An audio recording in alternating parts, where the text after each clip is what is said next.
ध्यान करूं तो तेरा चिंतन हो, मन भटके तो तेरा सुमिरन हो।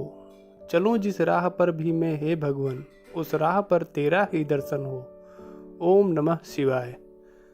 एक ऐसा दिव्य स्थान जो कि 88,000 ऋषियों की तपोभूमि, जहां भगवान शिव स्वयं भूतेश्वर महादेव के रूप में विराजमान है, जहां माँ आदिशक्ति ललिता देवी के रूप में भक्तों को दर्शन देती हैं, और ऐसे ही न जाने कितने अनगिनत घटनाओं का साक्षी एक दिव्य स्थान जो कि नैमिषारण्य के नाम से जाना जाता है, जो कि लखनऊ से लगभग 90 किलोमीटर दूर सीतापुर जिले में स्थित है।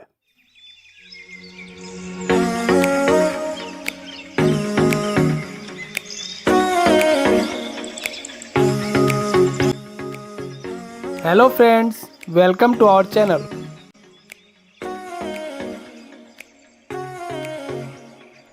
हम जा रहे हैं नैमिषारण्य धाम दर्शन के लिए। हमने स्टार्ट किया है लखनऊ डुडोली दुबग्गा बाईपास रोड से।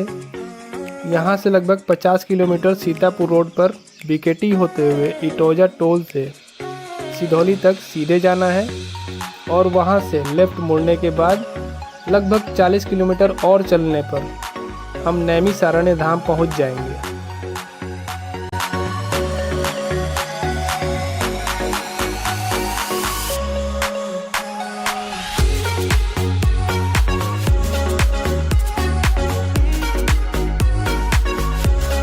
नैमिषारण्य धाम में चक्र तीर्थ और इसके चारों ओर स्थित मंदिर, माँ ललिता देवी मंदिर, आदि गंगा अर्थात गोमती नदी के निकट स्थित व्यास गद्दी, हनुमानगढ़ी एवं पांडव किला तथा दधीची कुंड मुख्य दर्शनीय स्थल है।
फ्रेंड्स, हम सिधौली पहुंच चुके हैं और यहाँ से लेफ़्ट लेंगे हम, जहाँ से लगभग 40 किलोमीटर और चलना है हमें, और हम पहुंच जाएंगे नैमिषारण्य धाम।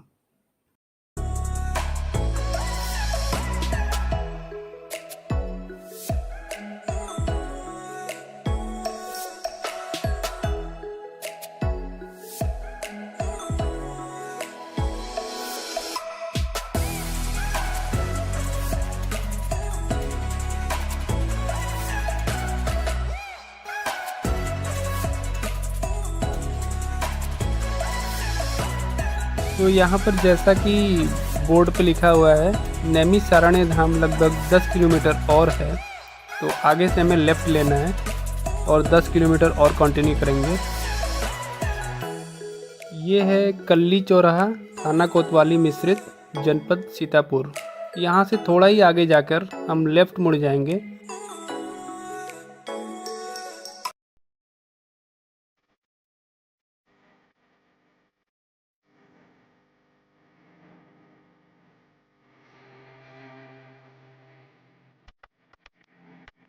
हम मंदिर परिसर में पहुंच चुके हैं और यहाँ से लेफ्ट लेके हम जा रहे हैं माँ ललिता देवी के दर्शन करने। ये है माँ ललिता देवी मंदिर का प्रवेश द्वार। हमने यहीं पर जहाँ से प्रसाद लिया है अपनी गाड़ी को खड़ा कर दिया था।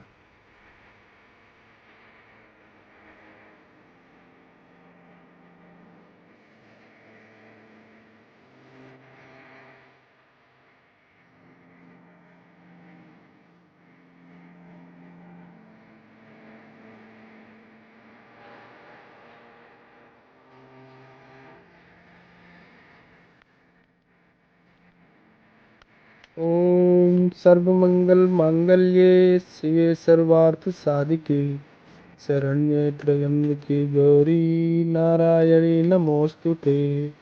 जय माता दी।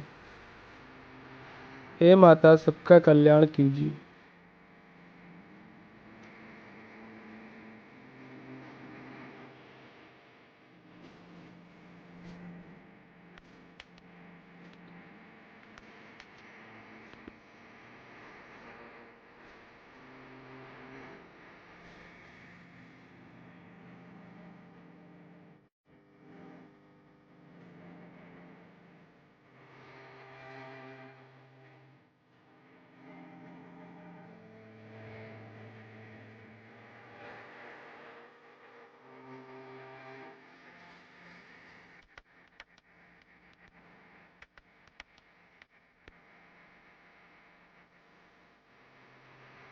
हमने माँ ललिता के दर्शन कर लिए हैं और हम पहुंच गए हैं चक्र तीर्थ के पास, जो कि ललिता माँ मंदिर से कुछ ही दूरी पर है।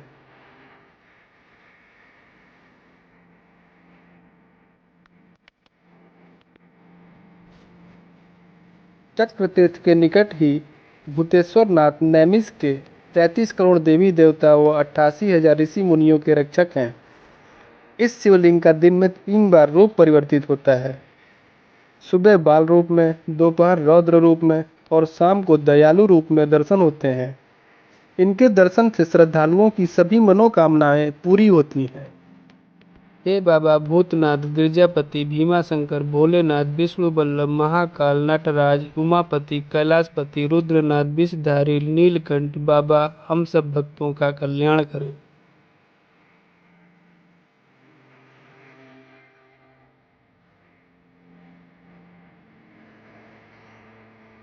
सिंही ऋषि महाराज हैं। ये रामायण में चौपाई आती है, सिंही ऋषि वशिष्ठ बुलावा, अपुत्र काम सुवेद कराया, कल दशरथ कराया, राम पैदा हुए।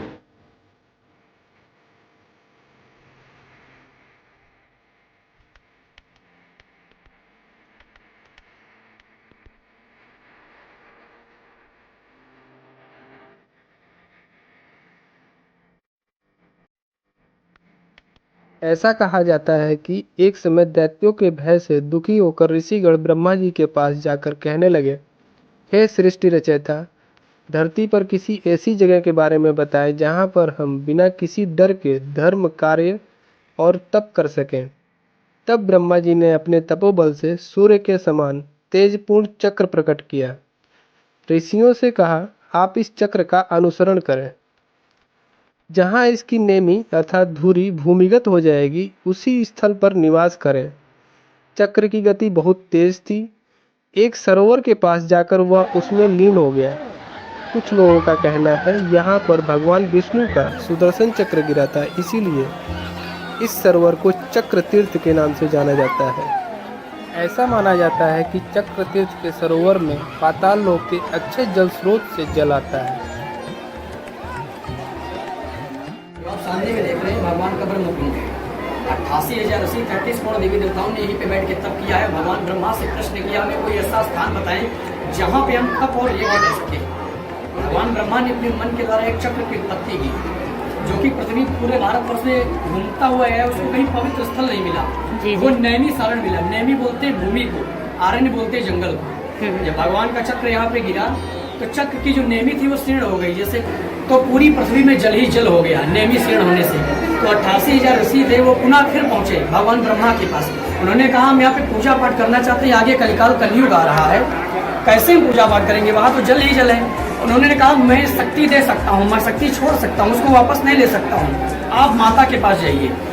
88,000 ऋषि 33 करोड़ देवी देवता पहुँच गए माँ ललिता के पास। पीछे में एक माता ललिता देवी का मंदिर है, वहीं पे सारे ऋषियों ने माता की आराधना की, पूजा पाठ किया। माता जी के मंदिर के जस्ट पीछे में एक हवन कुंड है। माता प्रकट हो गई, उन्होंने कहा, क्या मांगना चाहते हो? उन्होंने कहा, मैं मांगना कुछ नहीं चाहता हूँ, मैं यहाँ पे इस कलयुग में पूजा पाठ करना चाहता हूँ कि आगे के जो मानव मनुष्य हैं, जो भी यहाँ हैं, कि कलयुग आ रहा है, वो पूजा पाठ कम करेंगे, अधर्म बढ़ेगा, पाप बढ़ जाएगा, तो यहाँ पे मैं धर्म के लिए एक यज्ञ करना चाहता हूँ। उन्होंने माता ने अपनी बाई शिखा से, माता की जो बाई शिखा भी, आप जाएंगे दर्शन करेंगे तो जो उस चोटी से उन्होंने इस चक्र की नेमी को रोक दिया है, उससे माता का ये चक्र रुक गया है। तब इन्होंने यहीं पे ऋषियों ने तप किया है। उसके बाद में यहाँ पे 6 शास्त्र 18 पुराणों की रचना हुई, महर्षि वेद व्यास जी ने किया है। और यहाँ पे जो आप लोग घर पे सत्यनारायण की कथा सुनते हैं उसमें प्रथम श्लोक निकलता है, एकदा नैमिषार निरिष्य सौनकादया प्रपंच मनियम सर्वे पौराणिकम खलु, वो यहीं से निकलता है। गणेश जी ने लिखा है, सूत जी ने सुनाया है। उसके बाद में ये माता का हृदय अंग है, आगे में जाएंगे मालता देवी का मंदिर है, ये 49वां टुकड़ा है माता का, ये शक्तिपीठ मानी है। हृदय ललिता देवी तृतीय कपिल शाल धारणी, यहाँ पे माता का हृदय गिरा है। और उसके बाद में यहाँ पे एक शिव जी का मंदिर है जो नित्य प्रतिदिन में 3 रूप बदलते हैं। भारतवर्ष में कहीं भी जाएंगे शिव जी की जितनी भी प्रतिमाएं हैं सभी लिंगाकार हैं, गोल मूर्तियां मिलेंगी। ये एक मुख भी आप दर्शन करने गए होंगे, वो साकार प्रतिमा है, आंख नाक मुखान कहीं नहीं है। ऐसा दर्शन आपको नेपाल में मिलेगा, पशुपतिनाथ का, वहाँ पे चारों तरफ मुखार बिंदु बना हुआ है। अभी आप जाएंगे दर्शन करेंगे तो 12 बजे के पहले उनका बाल्यावस्था रहता है। दोपहर में आप जाएंगे 1 बजे के बाद में क्रोधित रूप, रोष रूप। शाम को 5 बजे के बाद में आप जाएंगे तो हंसता हुआ मुखारबिंदु जैसे कोई बच्चे के रूप में हंस रहा है। ऐसा दर्शन आपको नेपाल में मिलेगा। गया में जाएंगे गजोधरनाथ, काशी में जाएंगे विश्वनाथ, नैमिषारण्य में बाबा भूतेश्वर नाथ नहाते। आगे में हनुमानगढ़ी है, अहिरावण का वध करके यहाँ पे प्रभु श्री राम को और लक्ष्मण को अपने कंधे पे बिठा के हनुमान जी निकले हुए हैं। और यहाँ पे जितने भी तीर्थ हैं, आप कहीं भी जाएंगे जितने भी तीर्थ हैं वो नैमिषारण आए हुए हैं। तभी से ये बोला जाता है, यहाँ पे एक फाल्गुन में परिक्रमा होती है, भी एक परिक्रमा चल रही थी यहाँ पे 84 कोस की, वो भी परसों शुरुआत हुई। भी आप 4-5 दिन पीछे आते तो आपको यहाँ खड़े होने का अवसर नहीं मिलता, इतनी भीड़ थी। वो ये तीर्थ है।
हमने चक्र तीर्थ के दर्शन कर लिए हैं और अब हम जा रहे हैं हनुमानगढ़ी, जो कि यहाँ से कुछ ही दूरी पर है।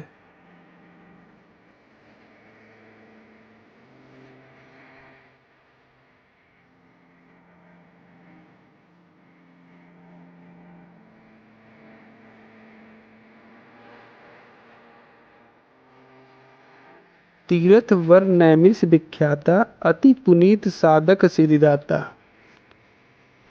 श्री हनुमानगढ़ी मंदिर। भगवान श्री राम रावण युद्ध के समय अहिरावण ने जब श्री राम तथा लक्ष्मण जी का अपहरण किया, तब हनुमान जी ने पतालपुरी में जाकर अहिरावण का वध करके श्री राम जी और लक्ष्मण जी को कंधे पर बैठाकर यहीं से दक्षिण दिशा यानी लंका की ओर प्रस्थान किया। यहाँ हनुमान जी दक्षिण मुखी प्रकट हुए। यहीं पर पांडवों ने महाभारत के उपरांत आकर 12 वर्षों तक तपस्या की, जिसे पांडव किला कहते हैं। यह मंदिर दक्षिण मुखी हनुमान मंदिर के नाम से प्रचलित है, जो कि दुर्लभ है।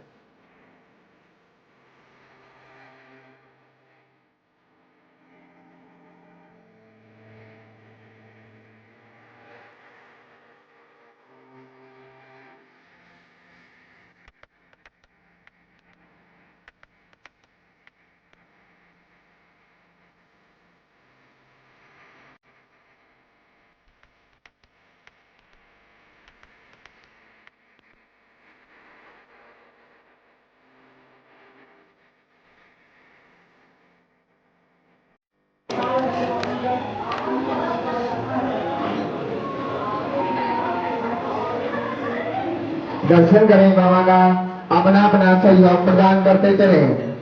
बाबा के कंधे पे राम लक्ष्मण, पैरों के नीचे काला स्वरूप रावण। बाबा का बहुत विशाल भंडारा श्रृंगार पूजन अन्नदान बाबा का मंगलवार के दिन किया जाता है। आज बाबा का मंगलवार है, अपना अपना सहयोग प्रदान करते चले। 14 सिंदूर के लिए अन्नदान भंडारे के लिए अपने परिणाम से अपना अपना सहयोग प्रदान करते चले। बड़ी भाग वालों का पैसा लग रहा है दरबार के अंदर। अन्नदान भंडारे के लिए श्रृंगार पूजन के लिए 51, 101, 501, 1101 शंभू सभा पूजन के लिए 2100 रुपया अपना अपना सहयोग प्रदान करते चले। दर्शन वाले सामने राम दरबार में प्रसाद लें, 5 चादर लें, आदि को हनुमान के भंडारे पूजन आसन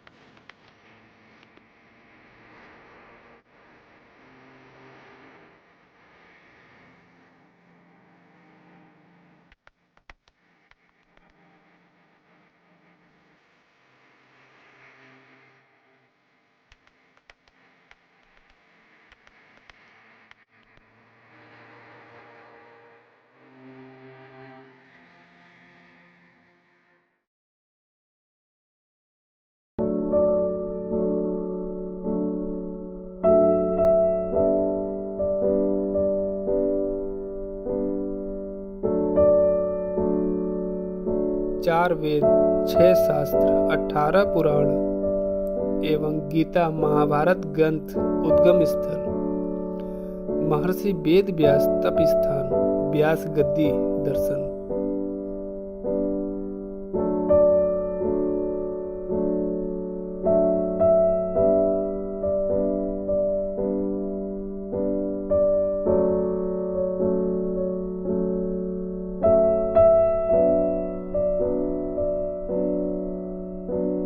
परिक्रमा विशेष कर बताया गया। और यहाँ पे इनको व्यास जी ने जैमिनी ऋषि को सामवेद का उपदेश दिया। और ये नाभि गया भी बताया गया। पितरों का 3 गया है, कृपाल गया, चरण गया, ये पितरों का नाभि गया। यहाँ 20 से परिक्रमा करते हैं। ये भागवत रखी नाभि गया, ये क्या नाम है, नैमी शरण है कि ये वही है नैमी शरण में। पूरा नैमी शरण है। 84 कोस की परिक्रमा लगती है यहाँ। फागुन में 84 कोस का परिक्रमा, 84 कोस में नैमिष बसा है, थोड़े बीच में नहीं। तो ये पितरों का नाभि गया बताया गया। यहाँ 20 से भागवत को प्रणाम करके 1 या 3 परिक्रमा करें। ओम नमो भगवते वासुदेवाय का जप करते हुए ये भागवत रख के प्रणाम करिए। और यहाँ 20 से जाइए 1 या 3 परिक्रमा। और ये 5098 साल का प्राचीन अच्छे द्वापर काल का, कृष्ण के समय का। अच्छा जी, ये पूरी पृथ्वी पे 5 अच्छे वट बताए। कहाँ कहाँ है? पहला गया जी में, जहाँ पे माता जानकी ने पिंडदान किया दशरथ को। ठीक है। दूसरा नैमिष में, नैमिष में ये वाला जी। तीसरा इलाहाबाद, चौथा शुक्रताल, 5वां कलकत्ता गार्डन में कपिल मुनि के आश्रम पे, जो शुक्रताल में है, जहाँ पे जब राजा परीक्षित को सर्प ने डसा तो सुखदेव जी ने वहाँ पे 7 दिन भागवत सुनाया।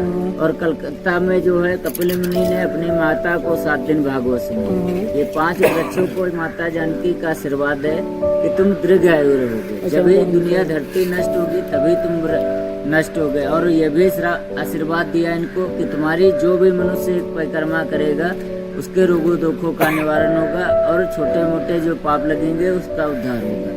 मानव कल्याण के लिए इसका परिक्रमा विशेष कर बताया गया। और फिर ये देवभूमि पे हैं और इनके नीचे में कहीं व्यास जी ने लिखा है भागवत, कहीं पे उपदेश किया, कहीं पे बाची। तो यहाँ से भागवत प्रणाम करिए और 1 या 3 परिक्रमा करिए।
यहाँ हमें कुछ अलग देखने को मिला। यहाँ पर इलेक्ट्रॉन अर्थात ब्रह्मपाद को दर्शाया गया है जो कि सृष्टि के सृजन करता है।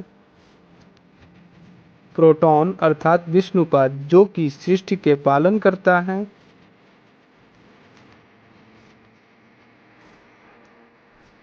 और न्यूट्रॉन जो कि सृष्टि को संतुलित बनाए रखने का कार्य करता है। अतः न्यूट्रॉन अर्थात शिवपाद जो कि संहार करता है।